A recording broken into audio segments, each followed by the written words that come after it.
La forêt domaniale de Bellême est un patrimoine forestier de 2400 hectares, avec des futaies de frênes, de hêtres et de chênes, très vieux. Jadis, à l'orée de la forêt de Bellême, les bûcherons fabriquaient des sabots en bois de frêne.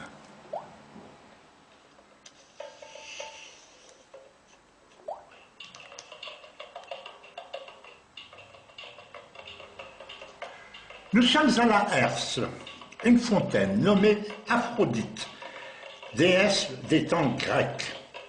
Et Aphrodite était amoureuse d'Arès, le dieu de la guerre. Aphrodite était aussi la déesse de la germination, de la beauté, de l'amour et des plaisirs. Les amoureux de la région sont fréquents à la visiter.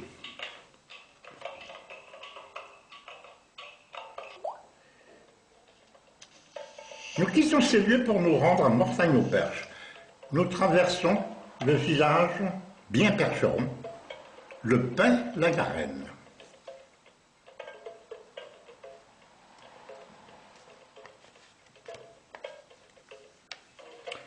Nous voilà à Mortagne-au-Perche, l'hôtel de ville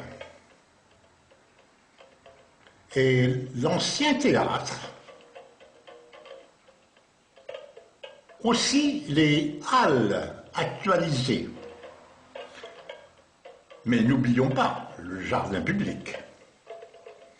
En ces lieux est né Alain, né en 1868. Alain était professeur de philosophie. Il s'exprimait « Je suis percheron avant d'être normand ».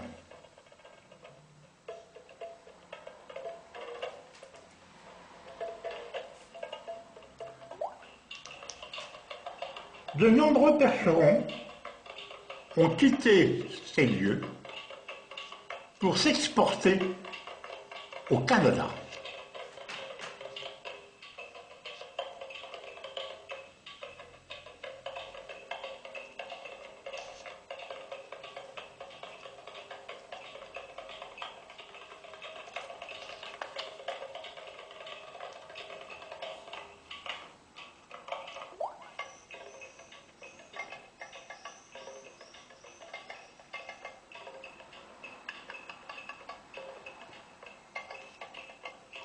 Nous escaladons les collines du Perche pour nous rendre en forêt Perche-Trappe, près Potin, un village rural, et l'abbaye de la Trappe, le monastère de trappistes qui exploitait ce territoire.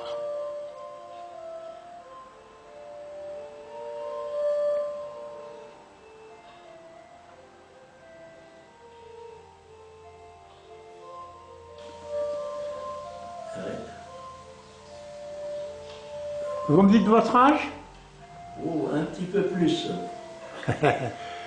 Ça fait 53 ou 4 ans que vous êtes moine à Notre-Dame à la Trappe. Oui, c'est ça. C'est ça.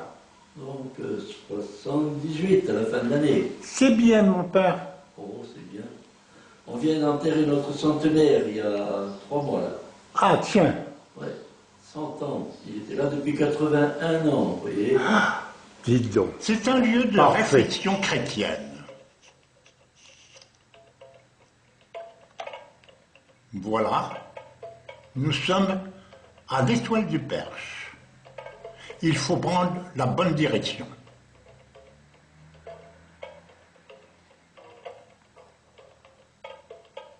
Tourouvre, vous voyez, un village très percheron. Et Logny au Perche, très proche. Un lieu où jadis des échanges entre Perche et Beauce. Nous traversons la forêt de Reynaud-Valdieu pour nous rendre au monastère des moines chartreux qui ont séjourné en ces lieux. C'était la vallée du diable. Nos moines ont baptisé cet endroit le Val-Dieu. Mais nos chartreux ont quitté ces lieux il y a fort longtemps.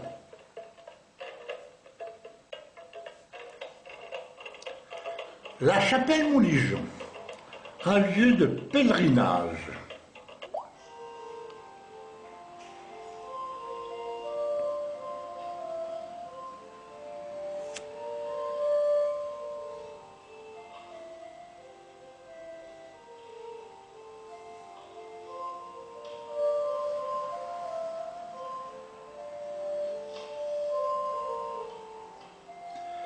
Oui, un lieu de pèlerinage dédié aux âmes du purgatoire par le père Buguet, curé du village.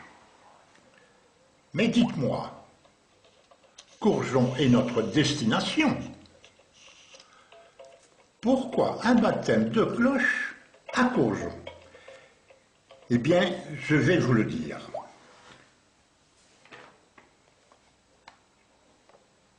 Une résidente du village, avec ses 92 années, vivait paisiblement dans une modeste maison en bordure de la voie principale du village, Alençon-Mortagne, Nogent-Rotrou. Notre bonne dame avait réglé sa vie en se levant le matin à 7 h et en se couchant le soir à 19 h, au son de la cloche. C'était l'angélus du jour. Mais notre vieille dame avait vieilli, et les cloches également. Ayant fait des économies pendant les années d'occupation allemande face aux privations, elle décida sur un testament remis à son notaire de faire don de ses ressources financières en fin de vie pour refondre la cloche. Monsieur le maire, le conseil municipal ont proclamé une souscription auprès des résidents de la commune. Résultat, de quoi acheter 2 cloches et refondre l'ancienne. Monsieur le maire, bonjour. Merci de nous accueillir ici à Courjon. Mais nous voulons entendre et voir les cloches. C'est possible? Ah, tout à fait possible. Je monte à l'église, je vais dans la sacristie, je mets les 3 cloches à la volée. Très bien.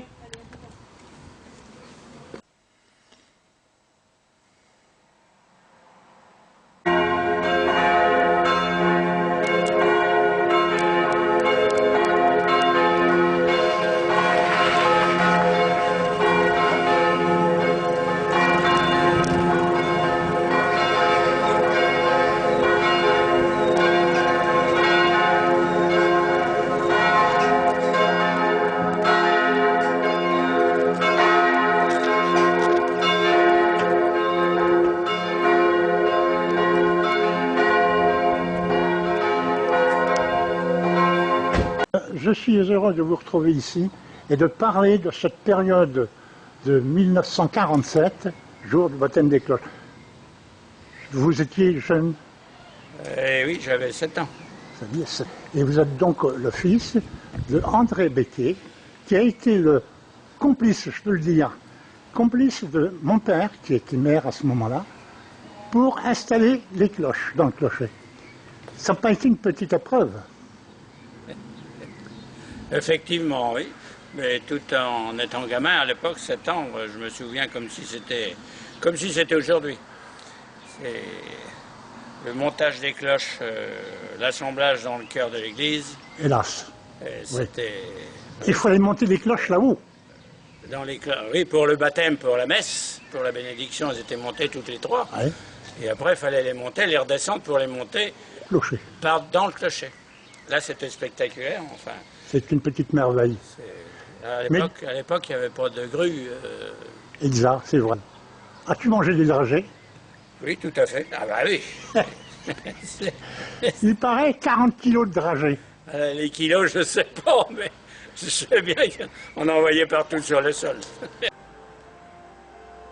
Il s'ensuivit une cérémonie religieuse, le baptême des 3 cloches, avec monsieur le curé du village, monseigneur l'évêque du diocèse, monsieur le maire de Courjon, et une foule nombreuse ce jour, 21 septembre 1947.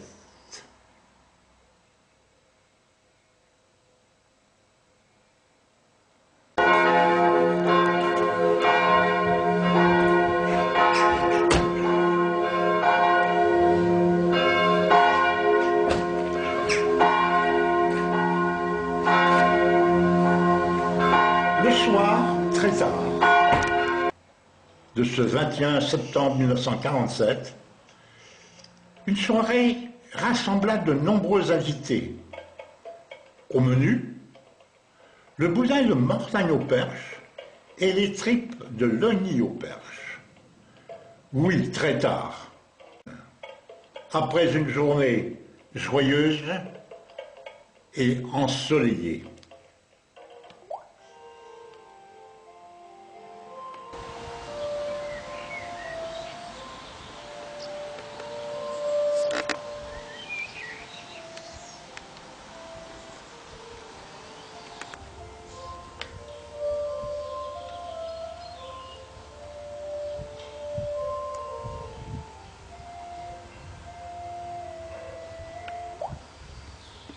Monsieur le maire, bonjour. Oui, bonjour Bernard. Avec le recul 1947-2014, Oui, presque 70 ans. oui, j'étais là. Aujourd'hui, c'est donc le 27 juin 2014. Alors, est-ce que la commune de Courgeon, dans le Perche, est en conformité avec le régime européen aujourd'hui? Bien Bernard, tu vas sûrement être surpris, mais je peux t'assurer que je suis en conformité avec le régime européen. Combien d'habitants? 378 au dernier recensement. Si Tu je as- me rappelle bien, en 1947, ça devait être 260 Il n'y a plus d'école? Non, Il y a plus l'école dans laquelle Ah nous oui. sommes là, elle était là, l'école. C'était l'école. Oui. Donc, il n'y a plus d'école, il n'y a plus de curé. Il n'y a plus de curé. Est-ce qu'il y a encore quelques cérémonies, peut-être, des baptêmes, Ah oui, du mariage? baptême, Puis mariage, des deuils. de présenter mon village. Hein, c'est Vas-y, une oui. commune rurale de 1041 hectares, Oui. 13 hectares de bois.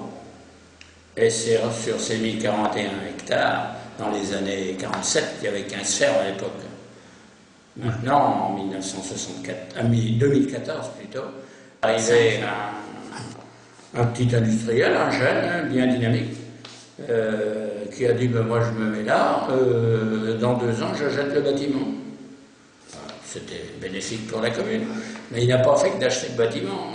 Il a augmenté et il est arrivé en construction à 2400 mètres carrés Allez, oui. et 35 Et au point de emplois à la clé. l'activité dans ta commune, il reste encore quoi, la fête communale? Oui, la fête communale, tous les ans. Et puis bah, ça a repris depuis 2 ans, Et puis, avec une brocante, et puis des manèges, et puis... oui, il y a quelques manèges. Ouais, Oui. ouais. Non, mais c'est vrai que c'était une fête locale, une fête pour les enfants, Ah oui. une fête pour les grands également. Mais par contre, il y a autre chose, je crois que les villages sont fleuris maintenant. Qu'est-ce qui se passe? Ah oui, avec ça, c'est une grande idée à moi-même et à mon épouse d'ailleurs. En 1995, quand je suis arrivé à la mairie, mon premier travail, ça a été d'acheter des fleurs, ma femme et moi, pour fleurir dans le bourg de Courgeon. C'est pas la commune qui a fleuri, c'est moi-même. C'est ton initiative. Ouais. Bon, j'étais... Et bon, depuis après, bon, on a continué le fleurissement. On a gagné des médailles, des fleurs. Une première fleur, une deuxième. Je suis en train d'essayer d'attirer la 3e fleur. Et moi, pour moi, j'ai toujours dit que je voudrais que quand on arrive sur Courgeon, je voudrais qu'on pense qu'on arrive dans un jardin fleuri. Donc il a quand même mené cette commune depuis 1970. Eh ben, oui, en gros 1971. 1971. Sans mener, parce que c'est Jean Mercier qui était le maire en 71 jusqu'à 1977. J'étais simple conseiller. Mais Donc, bon, on marchait de la main dans la main. Ton conseil municipal tient la route, oui. Oui, il m'a toujours fait confiance. Et bon, on a toujours été très près les uns des autres. Oui. Oui, même encore maintenant. Rien à dire dans ce domaine. Non, pas lui, non. Ben écoute Pierre, ça m'a fait grand plaisir, tu vois, ça va me transmettre, ça me permet de voir. Oui. Je revis un peu. Moi je crois que te remercions de nous avoir Eh ben, accompagnés dans ce petit court-métrage. Je peux te dire la même chose, je suis heureux que tu sois venu vers moi pour justement s'occuper de l'église, des cloches.